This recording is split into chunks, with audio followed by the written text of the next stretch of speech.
Hello, hi. Welcome to this episode. My name is Anna Tomude. I'm a business analyst and insurance underwriter. So, in this episode, we want to attend to your questions. Like we said, if you have questions, send them in. And I want to appreciate everybody that has sent in their questions. So, what we're going to be doing mainly on this episode is question and answer.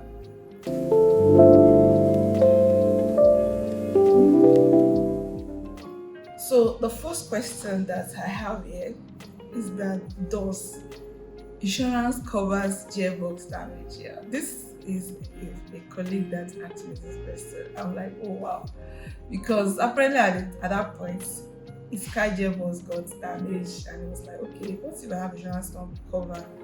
Can they repair my damage? And I told him that apparently insurance company does not cover depreciation, wear and tear. So if the damage of your gearbox as a result of wear and tear, you're driving, gearbox has problems, not working again, you drive it to the mechanic, see, it's your loss, you have to take care of it. But if you have an accident, there's fire, your gearbox is stolen, you hit someone, and the process of the gravity of the accident was so much that it damaged your gearbox, yes, it's covered. So you know, insurance company does not cover wear and tear. So you can't say because I've driven my car, now my car is old, come and change my car for me. No, it doesn't work that way. So it has to be an accidental damage, it has to be theft, it has to be uh, flood, it has to be any damage that you didn't plan for. So that is what insurance company covers. So another question that I have here, but can we be sure that insurance companies come handy when it comes to claim settlement? I assume many of them consciously or subconsciously take premiums collected as profits so they can find a clause in the contract to hide under to avoid settlement. Is this view accurate? Yes. Now, this is a question. This is a wrong view. So I think what this person is trying to get is that when there is a loss, insurance company will come up with something and say this is not covered. And like that. You know, as an insurance professional, when an accident happens, the first thing you are looking for is the peril that leads to the loss.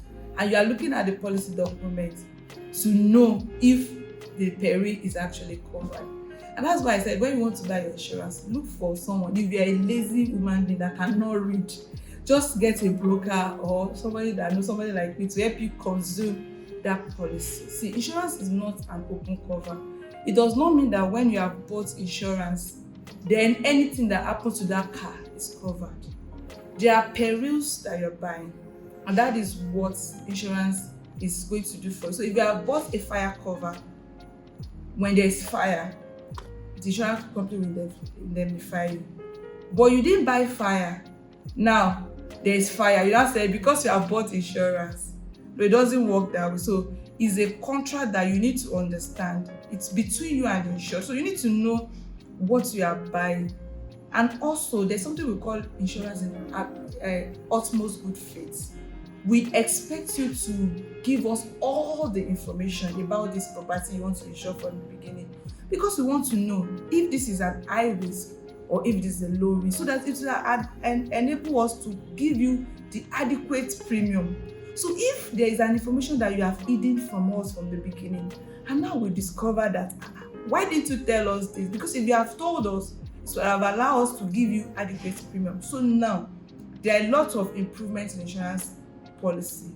If you are to be in the hold, they will just say no, we will not honor this claim. But now what we do is that we do a kind of we penalize you for not telling us the truth from the beginning. Or we may even say, okay, if you have told us this is the premium you would have paid, so you need to pay the premium to match that value. But it's not that they are going to deny the claim.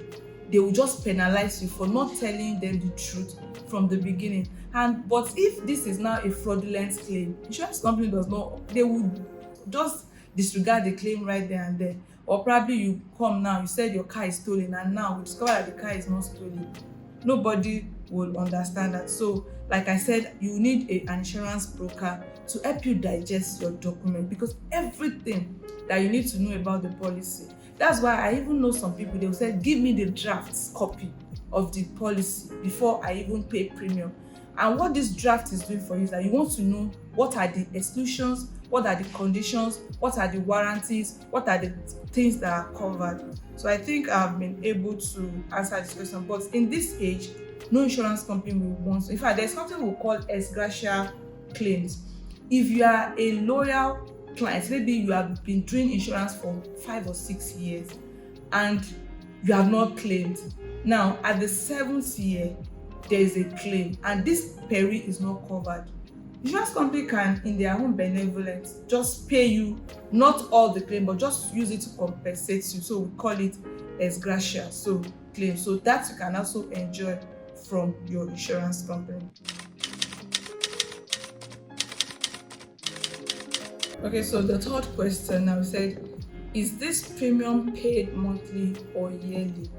Now, insurance is always, we have the accounting year of insurance for 1 year. The insured period is always 1 year. So if a policy is initiated today, we expect it to run for 12 months.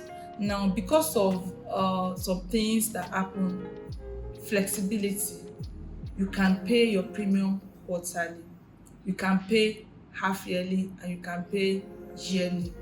And now that insurance premium comprehensive is not even 5%, some insurance company, I saw adverts, I won't mention insurance company, but I saw some ad running last week, 2 insurance company now. They say you can pay your premium monthly.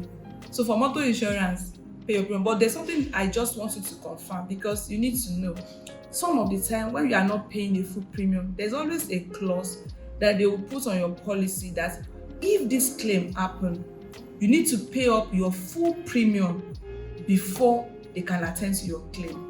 So if you're buying a policy and they're saying pay monthly, pay quarterly, pay yearly, you need to ask questions that, okay, if claim happen tomorrow, am I supposed to pay you my full premium? So if that is the case, you need to have that at the back of your mind, that okay, this monthly premium I'm paying, if there is loss tomorrow, before insurance company can attend to my loss, I will need to pay my full year premium. But it's flexible. Even life policy, you can pay monthly premium. That one is even for your pure risk, you can pay monthly. But the only danger with that one is that if you are on life cover and your policy expires today, God forbid, the assured died the following day, the person is no longer covered. So if you are buying a policy that is monthly, you need to be up to date. You need to watch your calendar. You need to know that you are renewing at the appropriate time so that you don't stay off cover at any time. The fourth question, I think somebody asked me that you just said the insurance company can cover death benefit of 60 million. Like,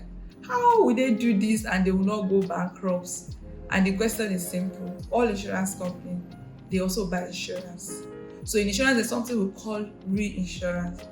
So you don't need to actually be, for every year, insurance company, they review their books. They look at their limits, they look at their retention. They know that, okay, if you are accepting this risk, what is the amount that when we retain it and there is a loss, it's not going to take us off the business. So they analyze all this. There are actuaries that analyze what the retention should be. So when they have this retention limit, any loss, any business, any risk that they are accepting that exceed this limit, they cede it to another insurance company. They cede it to a reinsurance. So they also pay premium for this insurance cover.